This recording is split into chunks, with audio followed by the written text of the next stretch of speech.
Hello, hello, hello, and welcome to Coffee with the Carter Man. Grab your beverage. Oh, how sweet it is! How sweet it is. Today, today we have a very special show. It's like I'm calling it today's the Working Man Show. Okay, the Working Man Show. I was almost going to wear my Lowe's hat. This is an official Lowe's hat. I just didn't buy this across the counter. I earned this because when I left Washington politics a couple of years back, I decided to move up to York, Pennsylvania. I decided I wanted to be in the real world. So I spent 3 months at the Lowe's paint desk. I think it was like 3 years ago now. And got to work with real people, good, decent people who had no political perversions, okay, and pollution. So it was pretty great. Today, we're going to, now I'm obviously back in politics with the podcast, America's #1 political activist podcast, and as president of Constitutional Rights PAC.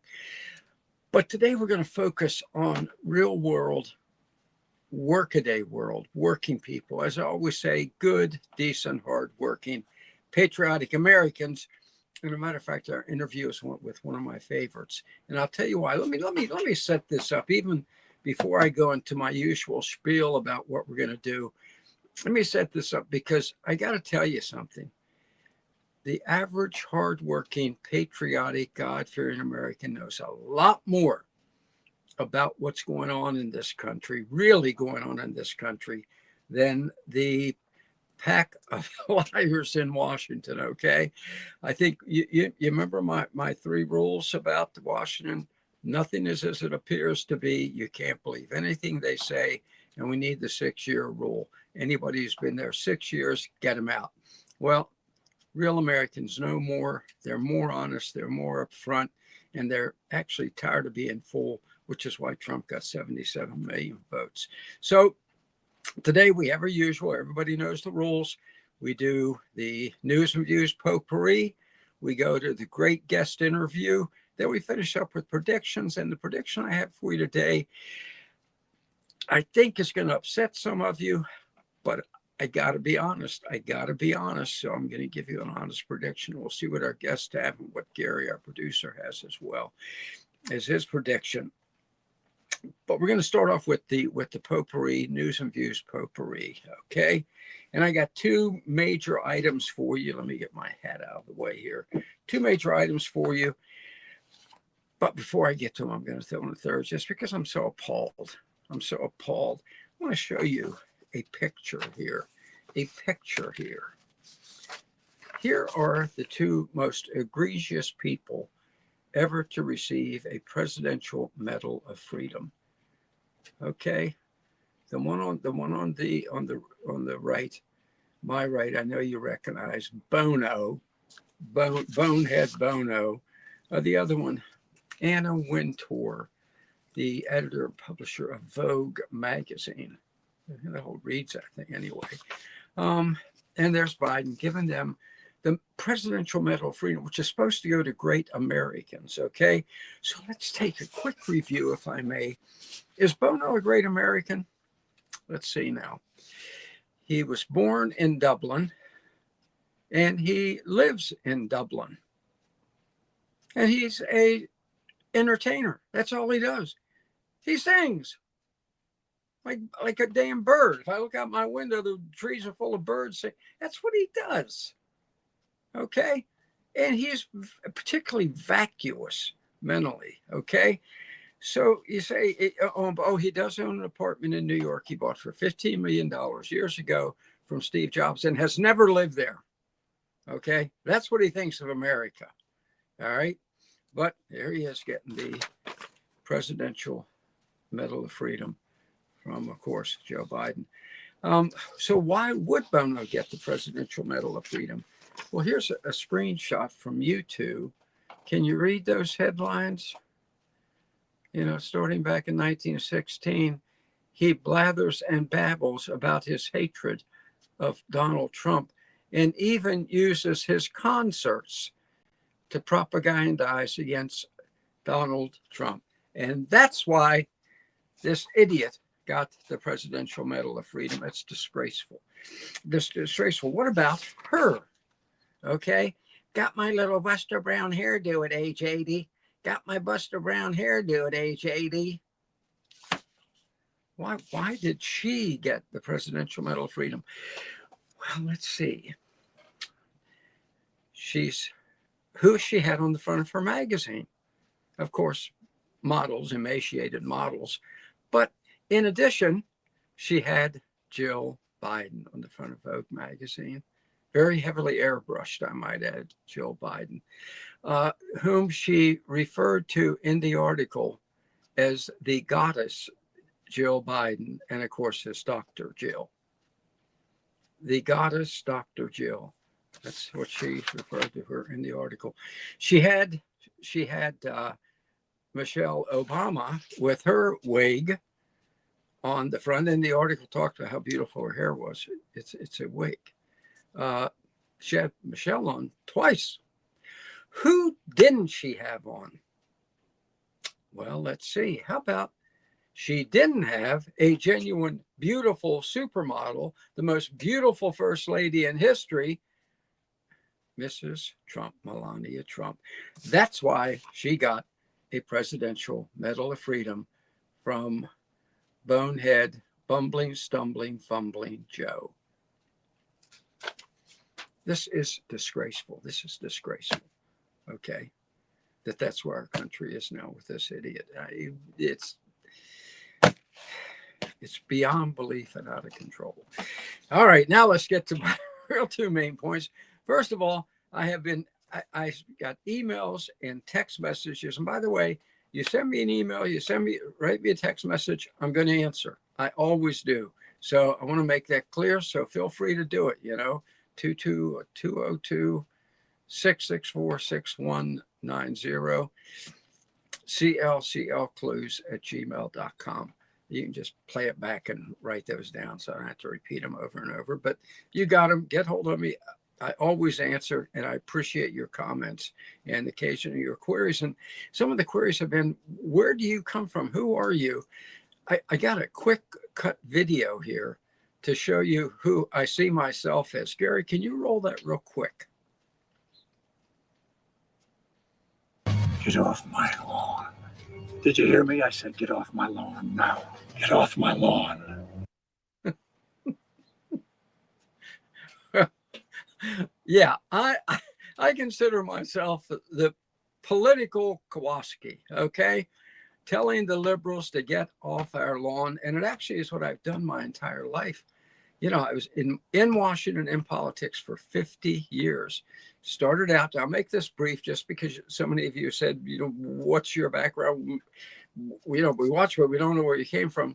I worked for the committee to reelect the president. Those of you who know your history know that was Richard M. Nixon that I helped get reelected in 1972, the year of the Watergate break-in. I was not there for that, but I was working at 1775 Pennsylvania Avenue, the committee to reelect the president, headquarters at the time, in charge of radio actualities, okay? Cutting tape, which obviously they don't even do anymore. Way back then, so that's 72. I was director of communications for the National Right to Work Committee, one of the most important organizations in Washington. We fought compulsory unionism, okay? Fought compulsory unionism, and we won. Our budget, I think, was $6 million a year. We took on big labor, whose budget for AFL-CIO alone at the time was $600 million a year, and honest to God, we beat them in every legislative fight. And we beat those who kowtowed to them. One of my favorite moments is when Jack Kemp, who was a congressman from Buffalo, New York then, he had finished being the quarterback of the Bills. He was a congressman, and he was sucking up to the union bosses. So I ran an article about him in the Right to Work newsletter, which went out to about 1.5 million people, activists. And the picture I put with the article was him being sacked, okay, in some Buffalo Bills football game.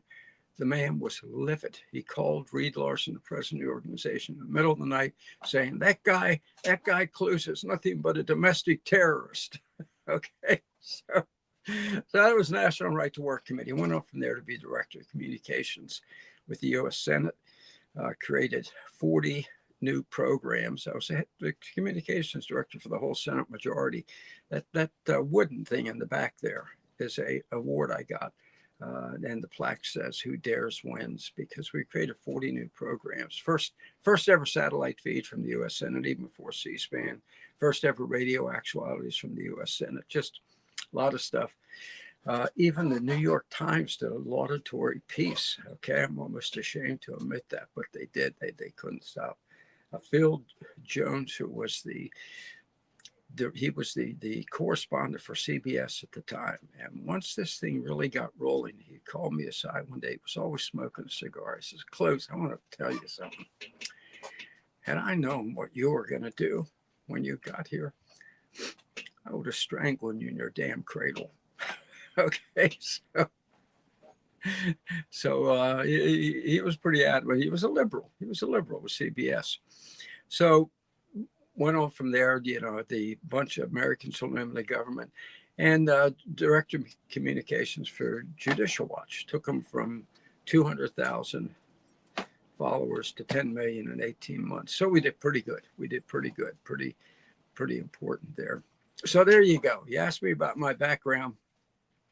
There it goes. But the whole thing is just being Kowalski and telling the liberals, get off of our lawn, okay? Get off of our lawn. And I know that you join me in that sentiment, okay? And that brings us to the final news and views potpourri piece, which is far more important than what I did in my background. And that is, yesterday I did a column that I urge you to go to constitutional rights, constitutionalrightspact.com, okay, and read on the Omega confirmation, okay, which yesterday's confirmation of Trump as president certification actually was. And I point out in there, there was no choice. They had to do what they did. I will say this, I'm going to say it. I rarely compliment a liberal, but Kamala Harris, actually, I thought she did a good job. First of all, she showed up sober, which is in and of itself shocking for California Wine's Woman of the Year. And then she was gracious. Okay, so let's give credit where credit's due. But what I point out in the article is now that Trump is officially president, because electoral college, remember, that's a ceremony. That's all it is. Don't let the liberals try and say it's more than it is. He was president that day you voted for him last November 5th with 77 million other Americans. But on the 20th, he takes over. And what this article is all about, and I think it's very, very important, is the battle has just begun. Go to constitutionalrightspact.com and read this article. The battle, there we go. Thank you, Gary. The battle has just begun, folks. And one of the things we have to realize, the opposition on the other side is going to be brutal and relentless. They're not going to fight fair. They're going to fight dirty, just like they always do. In the Senate, you have Chuck Schumer, who is smarmy, sleazy and smarmy. And he'll always, with his almost feigned, fake, avuncular look, stab us in the back at every turn. That's what he intends to do. That's how Schumer has always functioned and always will, which makes it all the more appalling that he has gotten such support from Mitch McConnell or McConnell over the years. But right now, I'm going to get more into that in a minute. On the House side, you have a vile human being. The minority leader on the House side, Hakeem Jeffries, is openly vile. He won his House seat by playing the dirtiest possible politics. Just, beyond normal dirty politics, he stooped even lower, okay? Took him 3 times to win, but he did it by backstabbing and subterfuge. And it is how he plays the game. Don't forget, when they had their re-swearing in, which they do every time, his first speech to a cheering Democrat side of the House was Social Security is not an entitlement. Nobody's entitled to anything. Anything people get is a gift from government. And that's his feeling. Okay. And he was very upset that Trump has pledged to get rid of the unfair tax on Social Security payments. And that's what triggered him. But that's the kind of man we're dealing with. And as I point out in my article, so he's gonna undermine us at every turn openly. And as I point out in my article, what do you expect from a man who says his favorite singer, quote unquote singer, was Notorious, the late Notorious, Mr. Big Notorious. Okay. Here are the lyrics. He says he listens to him all the time. So here's what he feeds himself on. These are the lyrics from Notorious's top hit. Some say the X make the sex spectacular. Make me lick you from your neck to your back, then your shivering tongue delivering chills up that spine. That ASS is mine. Skip the wine and candlelight. No crystal tonight. It's all right with you. We effing. That's cool. I'm not going to go on. What do you expect from a grown adult who says that's what he listens to all the time? That's his favorite song. That's where we are on the Democrat side. Now, I'm going to hasten here because I want to get to the interview. You're going to love this guy. But let me say, on the Republican side, we got a problem. Okay? We got a problem. We got the Sinister Seven, as I call them, those who are the members of the U.S. Senate who are going to betray Trump at every turn. You've got the new Senate Majority Leader, a puppet of McConnell, essentially appointed by McConnell, John Thune, who is going to betray Trump at every turn and has already started by denouncing Trump's deportation plans to the wild-eyed, crazy-eyed Kristen Welker. You know, you remember Kristen Welker. The woman either has a serious thyroid problem or needs psychiatric help, okay? At any rate, he told her he's against Trump's deportation plans and he's against Trump's nominees. So that's one of the people we're dealing with in the Sinister Seven in the Senate. How about Lisa Murkowski, the woman who failed her bar exam 4 times and only is in the Senate because her daddy appointed her, okay, and hates Trump. There she is, sticking the pins in the Trump doll, okay. That's what we're looking at in the Senate. On the House side, and Collins, Curtis, you know, we can name all 7, but you already know who they are. On the House side, we have what I call the Cheshire Cat, Mike Johnson, the Cheshire Cat, the man with the not so enigmatic grin, because what we know what's behind it, nothing. He doesn't support anything Trump stands for. You say, how can you say that, Carter? Well, let's see. He was against a massive $4 trillion deficit continuing resolution before he was for it. Got the grin. He was against FISA spying on the American people before he pushed it through, before he was for it. Okay.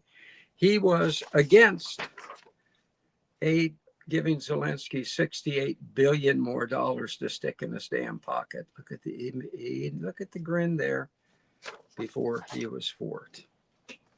So that's what Trump is dealing with. Okay. So there's more. Go to the constitutionalrightspack.com. Check out the clues, views. I lay it all out for you. We got problems. How about this one, folks? going to be one of Trump's lawyers at the Department of Justice, supposed to be there to take up for Trump. Oh, who's he with there? Oh, he's cozying up at a expensive, swanked Palm Beach restaurant with Caitlin Collins, the CNN, yeah, you got it, the witch who Trump said to her when she was savaging him in an interview, "You're a very nasty woman." Well, evidently not to old Todd Blanche there, okay, who's going to be a Trump insider. Oh, who was he before? He's the losing lawyer in Trump's case up there in New York, where he got convicted on 34 counts. Yeah. So there he is. How are you, Caitlin? You're looking good, and I love your sunglasses. Any inside information you want? What the hell's going on? Folks, we got to fight on our hands, and we got to fight it at every step. And I know that those of you out there in real America understand how to fight, how to play tough. You understand what's going on. You've done the analysis. You know when you're being lied to and being shined on, when they're, as they say down south, peeing down your back and telling you it's raining. And that's why today's big interview, is with a gentleman who is a real American, okay?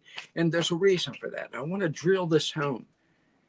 You, the people who live in real America, in what those in Washington refer to as flyover country, you're the ones who know what's going on. You're the ones who have figured it all out. You're the 77 million, and you're the ones who are going to turn this country around, including our guest today, Mark Gibbs, okay? Mark is a lifelong conservative Republican, 10 years working in the intelligence community, so he knows of what he speaks. Oversaw data analytics, let me get the word right, section for the Maryland Department of Health. And he is also a nationally recognized competition barbecue champion. All right. So on all counts, Mark is a real American, a very dear friend of mine. Mark, welcome to Coffee with the Carter Man. Carter, it's an honor to be here. I've seen some of your guests in the past. I feel like you reached down to the double A's to bring somebody up out of the bullpen to fill in for Brooks. I've seen Frank Luber on this show. You've got to be kidding me. And I watched Frank since I was a little kid. And here I sit, next to the Carter Man, after some time with Frank Luber. But well, you are, trust me, you represent the people out there who watch this program, and that's what's most important. That is what most is. And you and I have had coffee together at Starbucks so many times. I know your insights. I know how incisive as well as enjoyable it is to talk to you. So I'm thrilled to have you here. And I see I think you have your Orioles jacket on. Well, we had 4 or 5 inches of snow in the area yesterday, and I hate snow. I absolutely hate snow.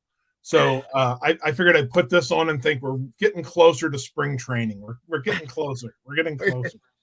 We're only 2 months from spring training. But the Orioles, much in the same way as our federal government, keep finding ways to screw the pooch. So they went out and signed this guy from the Atlanta Braves that's like 106 years old. He was born the year the Orioles last won the World Series in '83. I think he's 42. I could probably outthrow him, and I'm 60. So let's see what happens with that. It's amazing to me.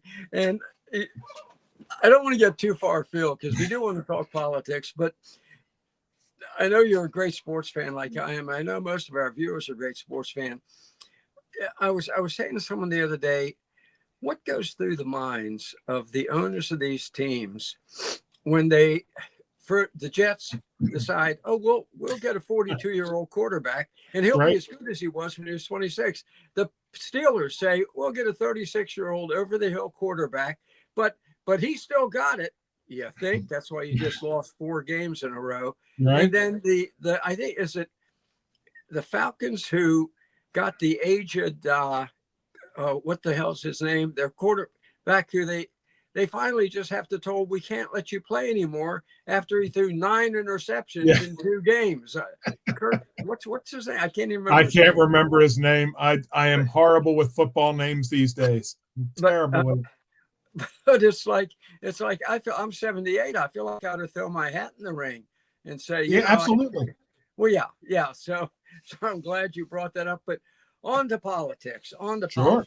We have, in my opinion, I don't care. First of all, I have never seen a president leave with less grace and dignity and concern for this country than Joe Biden. Have you? I have not. So are you familiar with something that Israel has called the Samson option? I've heard it, but I can't remember it. So in the Bible, when Samson was cornered and he was done, he pulled the temple down on himself and destroyed everybody, is what he did. Israel has that option today. So as you know, Israel's surrounded pretty much by enemies. Israel has always said that if we get to the point where we're going to lose, which I don't believe that's going to happen. I have lost you. There you are. You still there? You're back. Yeah, you're okay. Sorry about that, my friend. So Israel has that option, and what they will do, they said they will destroy themselves and everyone around them if they are on the verge of destruction. Okay. Joe Biden is burning the house down on the way out. Yesterday, he signs an executive order that all the mainstream media says is irreversible. This can't be reversed. 625 million acres of prime oil and gas fields in the Atlantic. Can't drill it. We're going to shut that down. I saw an interview with his commerce secretary, and I jotted her name down because she's the commerce secretary. Who knows who she is? Raimundo. Right. So sounds like a character off of Saturday Night Live. But she has given her team, and from what I understand, most of the cabinet secretaries have given orders to their team to spend as much money as they can between, and I saw this interview the beginning of December, between that time and January 20th. Wipe out a budget so that there's no money for Trump when he gets there. And Carter, frankly, I think we're going to be in World War III. I think the ultimate piece is he's going to get us into a world war on the way out the door. I wouldn't put it past him at all. And leave it up to the mainstream media. I call them the lickspittle mainstream media because that's Absolutely. what they are. They're lickspittles. Whatever the left-wing government wants, they're there giving them a tongue bath. That's what they do. And so for them to say it's irreversible, we'll see. I have a feeling Trump's going to reverse it with a stroke of the pen the minute he walks through the door, so we can have energy independence again, which Biden destroyed when he first got in. Absolutely. So he has now released, 14 terrorists from Guantanamo. Yes. And he tells, but they're telling us, I want you to think about this, Mark. I want to get your view on that. Here's what the lickspittle mainstream media is telling us. Oh, no, he hasn't released them. They're going to still be punished over in Qatar. Yes. Yeah. So they were Yemenis. Think about that. What do you Yemenis terrorists. So Yemen, that's the country right now that is shooting missiles at our ships in the Red Sea and keeping traffic going back and forth. If it weren't for Israel, we've hit them a few times ourselves, but Israel has done some real damage to them, but they're still shooting missiles. So we're going to send some of their homegrown boys back home. And I don't get it. I don't get it at all. To be Qatar, one of the richest countries in the world, which harbors Hamas leaders, the vile, murderous, monstrous leaders of Hamas live in luxury in Qatar, and that's where Biden is sending these 10 to 14 terrorists. Yes, and the week after Donald John Trump got reelected, what did the folks in Qatar say? They told the Hamas folks, "You're no longer welcome. Start packing your stuff and be feet," because they know that we've got somebody that's going to be serious. And talking about the oil fields today, I did right before I got online to start watching. I did see Trump giving an interview down at Mar-a-Lago or giving a press conference down in Mar-a-Lago. Right. Right. And he said, day one, I'm gonna write an order to turn that around, but I have a feeling there's going to be some court issues, and that's what happened. So before Trump says, "So help me God," when he raises his hand, has his hand on the Bible and raises his hand, the Democrats are going to be scouting out. They've already got them scouted out as many liberal judges as they can to throw blocks at. He won't be able to go take a leak without getting a subpoena. Oh, yeah. It's going to be horrible. It's going to be horrible. And that's what we're going to get from the left, and very, very weak spine defense from the right, from the Senate, from the House, and from Conservative Inc. Very weak spine defense. I mean, Charlie Kirk and his people will be tough, but everybody else will give lip service in order to send out fundraising letters. I'm just telling you, been there, watched them. I mean, there's no doubt about that. So my first election that I was involved with was Reagan. So in 1980, and I hadn't even graduated high school yet. I graduated high school in 82. But I worked the polls for Reagan in Dundalk. So you know Dundalk, there's not a more Democrat spot. It's actually changing now, but not much more of a Democratic spot in all of Maryland. And Maryland's pretty Democratic. I worked the polls for him for hours and helped, my own little way helped to get him elected. When he got elected, remember the days of Tip O'Neill? I mean, obviously you were there. You were there. Yeah. Reagan and Tip O'Neill, you better believe those two Irishmen were button heads, but they respected each other and they respected each other's views and they got stuff done. I mean, God bless him. Jimmy Carter just passed away recently, but Reagan swept up that mess relatively quickly. George Bush, the first George Bush, was the beneficiary of much of Ronald Reagan's work, without a doubt. But O'Neill and Reagan worked together to get things done, and it has all been downhill from there. Now you go to D.C., you can't tell the difference between a Republican and a Democrat. No,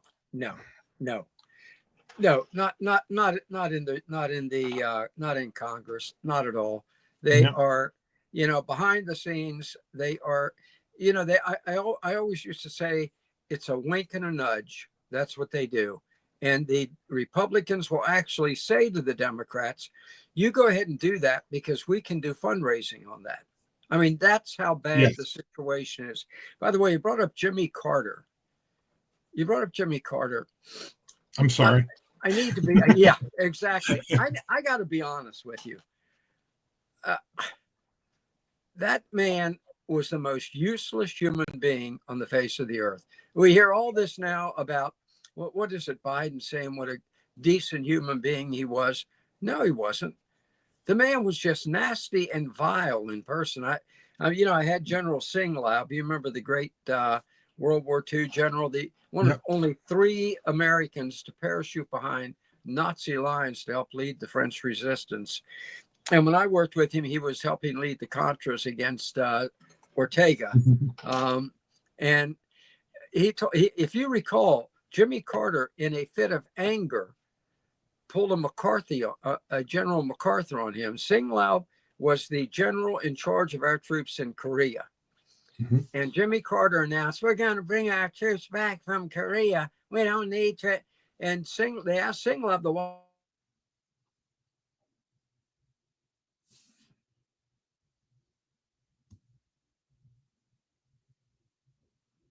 better than say off the record to the Washington Post because they headlined it. So Jimmy Carter brings him over to the Oval Office, makes him stand in front of the desk there, the Resolute desk, and just belittles him, right, as he's firing him. And Singlab said, and then I made a mistake. He said, President Carter said to me, maybe you don't know that. And Singlab said, and I made the mistake of telling him that so did my wife. So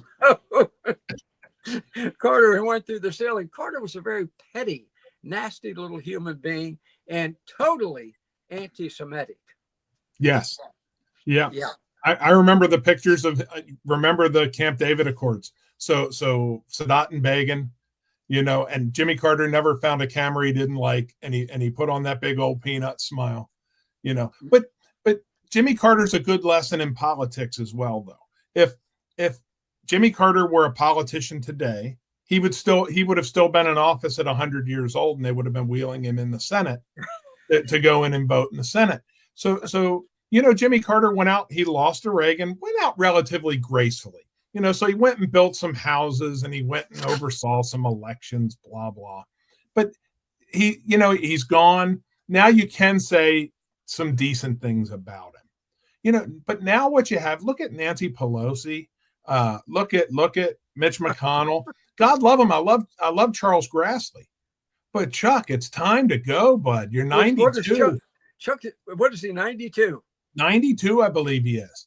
But what happens is these folks stay around for so long, and then when they go teats up, you can't say anything bad about them. They just died.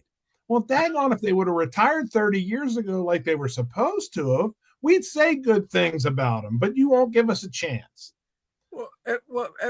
Mark, how do you trust the wisdom and good judgment of a 84-year-old woman who decides that she wants to walk up marble steps in Spike Hills? We're supposed to trust her judgment.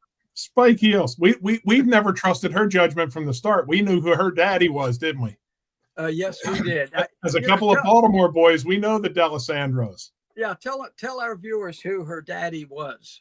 Yeah, so her daddy was probably one of the most connected Italians in all of Baltimore. At one time, Baltimore's Little Italy was it made the Sopranos look like AA ball, right? Yeah. And D'Alessandro ran the show. I mean, he became the mayor of Baltimore.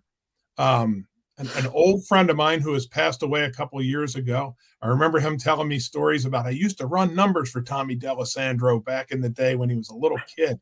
They were a bunch of crooked people, just a bunch of crooked people. She's a mafia princess. And my favorite story about her brother, though, Tommy Jr., right? Mm-hmm. Thomas, the father, ran Baltimore through the 40s, and he was totally mobbed up. He was mafioso. Absolutely. So then Tom Jr., it's his turn to become mayor of Baltimore. Tom Jr. you remember, he had no interest in anything other than going, as we used to say in Baltimore, down the ocean. Down the ocean, hon. Ocean City, down the ocean. And so he quit. He's mayor, and he just quit. And they said to him, reporters, he held a press conference. They said, well, why are you quitting? He said, well, let me explain it to you, folks. This is a true story. Imagine yourself now, you sit behind this desk every day, and every day that door's open there, those big doors there fly open, and your aides walk in with a big silver platter full of crap, only he didn't use the word crap. Mm-hmm. And you have to spend the day eating that crap. Well, I just got tired of it. Got tired of it. That was it. Yeah. But so Baltimore politics, I was born in 1964. So D'Alessandro was sort of very early on in my life, but I know the stories. But do you know that since my birth year, and it might be my fault, but since 1964, the city of Baltimore has not elected a single Republican as mayor or anywhere on the city council. and then you look at Baltimore and say, what's the problem with Baltimore and this goofball they've got now, Scott, as the mayor, who amazingly, his hair grew out overnight. He had that hair bear afro the day after he got elected the first time. He went and got a big do. Mr. Ray's hair weave. You remember that? Oh, yeah. But he comes out and starts blaming everything on the Republicans. In the state of Maryland, how can you blame anything on a Republican? Andy Harris is the only one they have. The poor guy, they've relegated him to the Eastern Shore. Well, you're precisely right, and it's typical politics. There is nothing left once the Democrats take over. They don't just they scorch the earth and then they salt the earth. They're a plague of locusts. Yep. They come in and they take everything. Now the state of Maryland, and I hate to bring it down to local politics, but now they're discussing what they're going to do with their $2.5 billion budget shortfall. But going up to the national level, here we sit with a $36 trillion. $36 trillion is something I can't wrap my head around at all. No, I can't. No, of course, none of us can. And I don't know how they're going to. I love Donald Trump, and I know that he will make a difference. But Carter, I think the stock market's getting ready to take a dive, and the timing of it is going to be oddly, right around Inauguration Day. Yeah, I think you're right. But here's Trump's problem. I'm afraid he wants to be well liked. Okay. And were I Trump, you may remember that, and folks, a lot of you are going to say we've had the same thing out where you are. You may remember years ago when Frederick, Maryland, was an absolute cesspool. They could not give away homes in downtown Frederick. We used to call it Fred Rock because of some of the cocaine. And they got a mayor who came in and he said, half you people, I don't care if you reelect me or not. I don't care. Half you people are going to hate me for what I'm going to do. The other half are going to love me. But regardless, I'm going to do it. He cleaned up that town. And within a decade, thanks to him, the homes they couldn't give away were selling for $1 million. The stores had come back downtown, and it's because he didn't care whether they liked him. Donald Trump needs to adopt that philosophy. Yes. I only got 4 years. It doesn't matter if you hate me. And when I leave, I'll be 82 years old. So I probably won't even be aware of how much you like me or hate me. Right. But in the meantime, I am going to wreak havoc. Yep. Well, two things to that, to your point. Let me, and I know you're the interviewer and I'm the interviewee, but you're the darndest interviewee I've ever seen. But anyway, let me ask you this: what do you think about Trump doing this rally the day before Inauguration Day? Yeah, have you heard about that? I have not heard. So apparently he's rented some auditorium, some venue, and and they are going ballistic about it on conservative news. Number one, they look at it like, boy, Trump just giving him another chance to take a shot at him. So before Inauguration Day, I mean, there's some folks that are pretty upset about this. So it's a open to the public rally. Yeah, apparently he's calling it like his last rally before. Yeah, Trump just loves that spotlight. He loves the spotlight. And well, yeah, hopefully he's going to do it in the Washington Arena or something. Which it is something like that. I mean, I'm sure it'll be a secure location, but why? I mean, it's completely unnecessary. I mean, let's get to business. I saw an interview this morning that sort of scared me. One of Trump's previous members of his national security team in the White House. Right. And I don't know if he's going to be in there this year or not, but he was mentioning that one of the mistakes Trump made the first time around was he didn't know how to handle personnel. So he goes in and he gets the same team that everybody else has always had. So he kept a lot of Obama's folks on the first time around. Apparently, he's already said he's going to keep up to half of Biden's national security team. No, out the door, dude. All of them out the door. It's Johnson's problem in the House.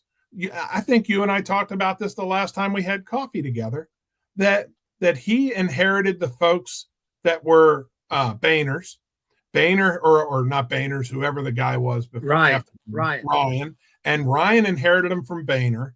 And Boehner got him from Hassett, or Denny Hassett. Denny Hassett. We've got to get rid of these folks that are ingrained in DC. Yes. Nothing will change. Nothing will change if we don't do it. Mark, Nothing. that's why I keep preaching about the 6-year rule. Yeah. I have worked in Washington. I've worked there 50 years, and I watch these people. It usually is after about 6 years, whether they're elected or they're staffers or they're in one of the conservative Inc. organizations. Usually after year 6, they become part of the problem. Sure. They become part of the problem. They become ingrained. They need to be told, now go home. Yeah. Come back out where you live so they can see what it's like for real Americans. What do you think? Absolutely. And I tell you what, this is my fantasy pick for Trump. In his acceptance speech after he's sworn in, I would love for him to say the first bill that I want on the desk is a term limit bill for the House and the Senate. And I won't sign another bill. The government can shut down. I don't care. I won't sign another bill until there's a term limit bill. And you can grandfather yourselves in. You're all going to die sooner or later. But, you know, that and I have read that he's talked about a 6-year stint for House members and 10 years or 12 years for Senate members. I think it would be that would for the average American guy. I think that would be a great thing. I think it would do so much for the Republican Party if you were to do that. Go serve and go home, and open it up for people like you to go serve and then go home. You know, when years ago I helped get elected a man to Congress named Mickey Edwards. Okay. Now, this is 1970s, early 1970s. Mickey was a great guy, and he ran on Take a Bite Out of Washington. And our main campaign theme was Jarman, who was the current congressman, has been there too long. He's a career politician. He's been there 24 years. We need to have term limits and open up the House. And he got elected. Mm-hmm. And 14 years later, they were finally able to throw his ass out. Once you're in, look at Cortez from New York. Dumb as a bag of hammers. Dumb as a bag of hammers. But she says the right buzzwords. Now she has the proper support to keep herself in office. She couldn't get the committee chairmanship that she wanted, you know. But so it shows what disrespect her own people have for her.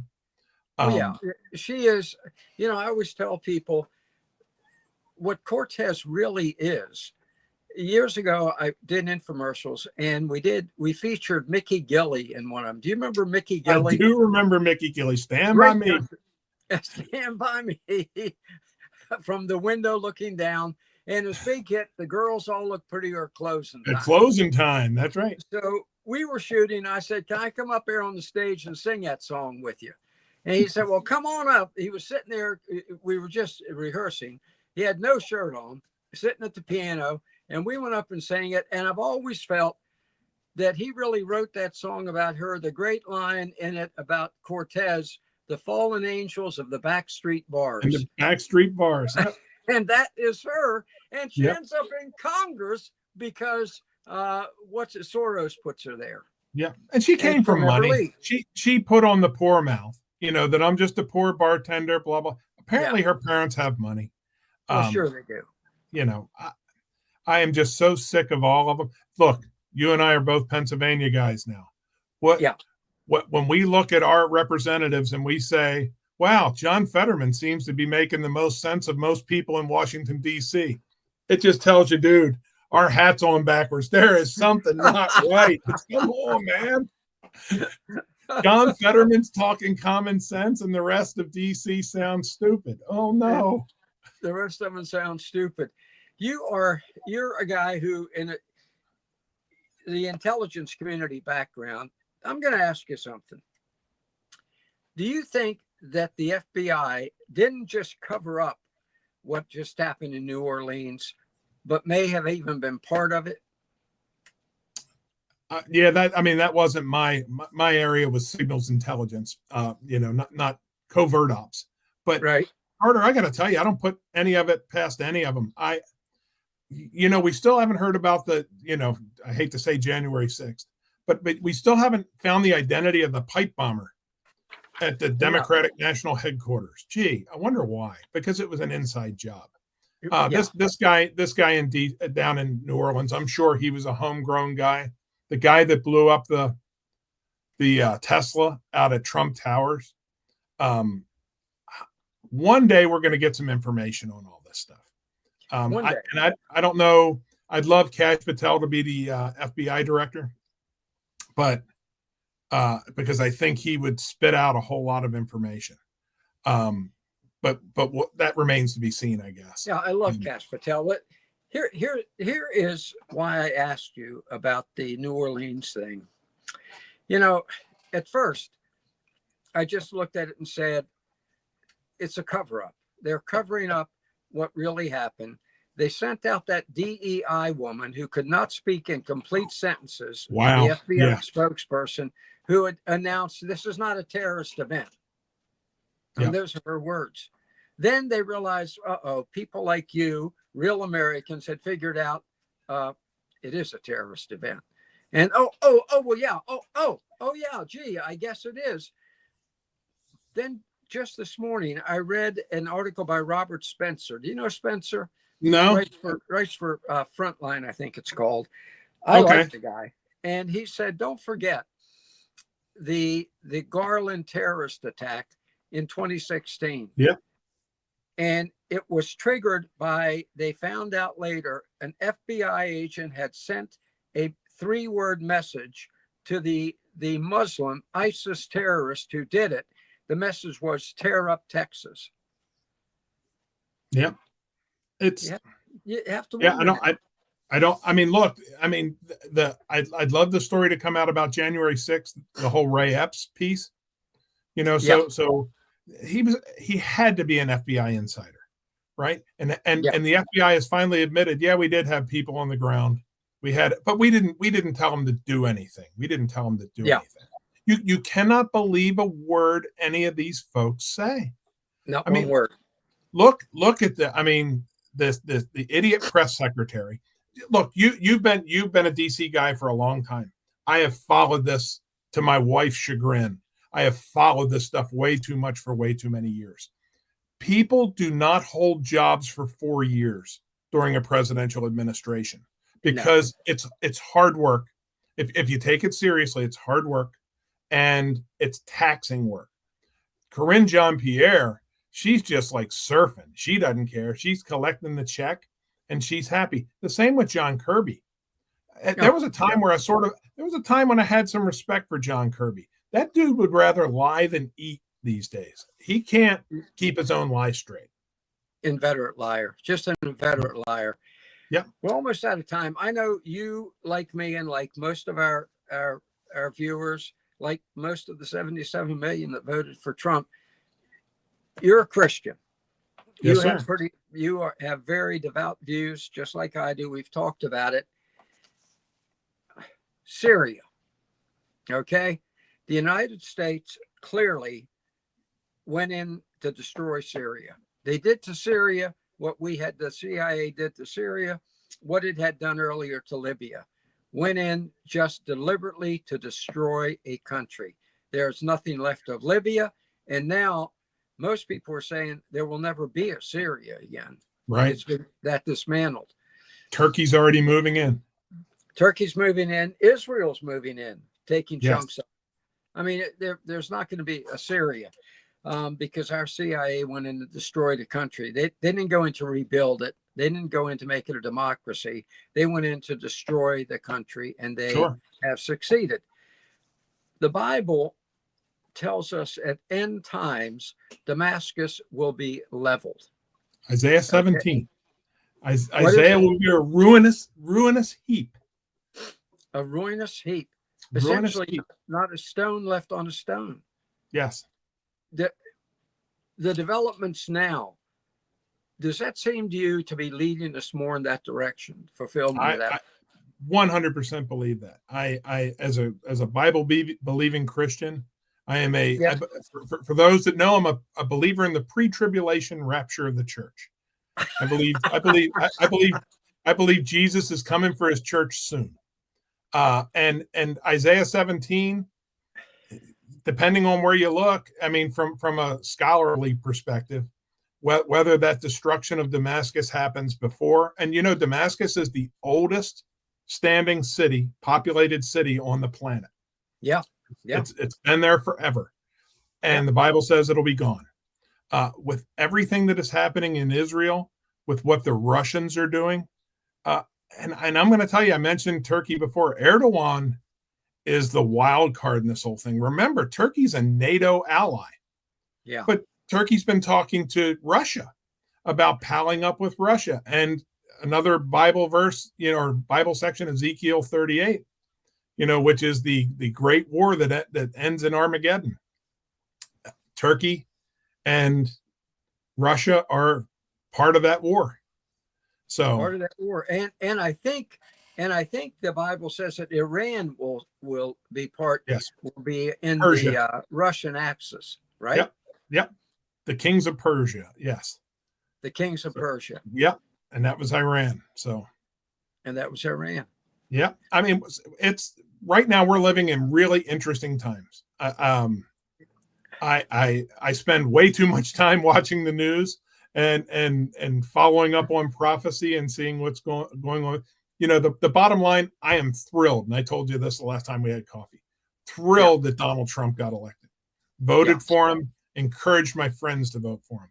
But the bottom line is Jesus is in control, no matter what. Your dad would be proud of you knowing that you know that too. So yes, he would. He felt he was. My father felt Jesus was in control all along. He just wondered why he didn't keep his children in better control sometime. But but you're exactly right. And this has been fantastic. And now, as we close, we always close with predictions. Okay. I have mine. Gary will have his, and I'm going to put you on the spot with your prediction, and I'll take the lead. All right. Fired up. Here's my prediction. That the biggest disappointment, and it's going to happen quick with the Trump administration, is going to be this woman, Pam Bondi. When I tell people that, now obviously, folks, I made up that picture. She's really not hugging. I put her head on somebody else. Christopher Wray. This woman not only will not punish Merrick Garland and Christopher Wray as she should, I think you're going to see her give them awards on the way out the door. And I think she's going to betray us at every turn. Let me tell you why. Trayvon Martin, 2 words. The entire Trayvon Martin hoax was perpetrated by Pam Bondi. The sheriff's department said George Zimmerman did nothing wrong. The district attorney for the district said he is innocent. She alone teamed up with, I think the guy's name is Wayne Crumley, a black attorney, and those 2 are the ones that pulled off that hoax. One, I'd like to know what her real relationship was with Crumb, and 2, I'm telling you right now, Crump, the guy's name was. I'm telling you right now, this woman is going to be bad news. That's my prediction. What's your prediction? Well, my prediction is going to be along the same lines with cabinet picks. I think that Hegseth's going to get approved. Good. I don't think Kash Patel is going to be the FBI director, as much as I would like to see him there. Wow. I don't think that one's going to happen. I'm just hearing too much scuttlebutt from some of the, and my sources, much like yours these days. I mean, you still got some insight. I've never had any real insiders other than you. But my sources that I follow seem to say that the senators just are not loving Kash Patel and that they're going to let Hegseth in as the defense secretary. So wow, we'll see. I'd love to see Kash, but I don't know who the alternative would be. To Kash Patel these days. Back in the old days, I'd have loved to see Rudy Giuliani. Oh man, Giuliani would have been great. Now the courts are out to kill the guy. I'm just telling you. Yeah, but with Bondi, to your point with Pam Bondi, I mean, unfortunately, I don't think this is going to be the great Trump retribution tour. He's got too much on his plate. He really does. But I would love to see and how many pardons? What's the over and under on pardons you think Biden will be given on the way out the door? Oh my God. It'll be in the hundreds, and it'll be all the big names, all your favorites. Oh yeah. Yeah. Including Liz Cheney. Sure. Gary, do you have a prediction for us? Oh, yeah, let me.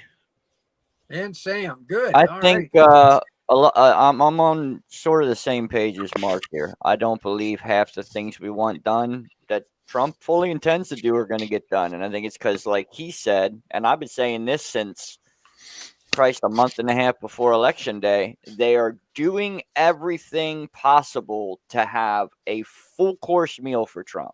He's going to have to deal with so many problems that didn't exist. Like Right. they knew they were losing 2 months out. And in those last 2 months, they have gone out of their way to make just a buffet of problems. It's not that he's not going to be able to do the things he wants to. It's not going to get to him. He's got too many more pressing matters right now. And that's where we're at with it. And that's my prediction. Excellent. Also, I want to say, because Democrats are really big on the first black women to do things. So to Kamala Harris for being the first black woman vice president to certify the election that she lost. Congratulations. Oh, yeah, that is true. Congratulations. All right, Sam, give us your prediction. That's funny. I like that. But I'm just kind of hoping that bird flu doesn't become a thing. I feel like they're really pushing hard on that. Like, Yes. You're dead right. you know, Carter, Gary, and I talked about last time. So I'm just, I would like it to not be a thing. So if that's a prediction, then great. Yeah. So All right. I think you're right. They're trying to get the sequel to the pandemic going, and they're No doubt pushing about it. it hard. And they're pushing it hard. All right, gentlemen. Thank you. Mark, thank you for joining us. It was great. Been a Thank lot you, of fun. gentlemen, for your predictions. Folks, Yep. thank you for joining us. It has been a true pleasure. We got to get out there and fight the good fight. The battle has just begun. So let's do this thing. Fight, fight, fight.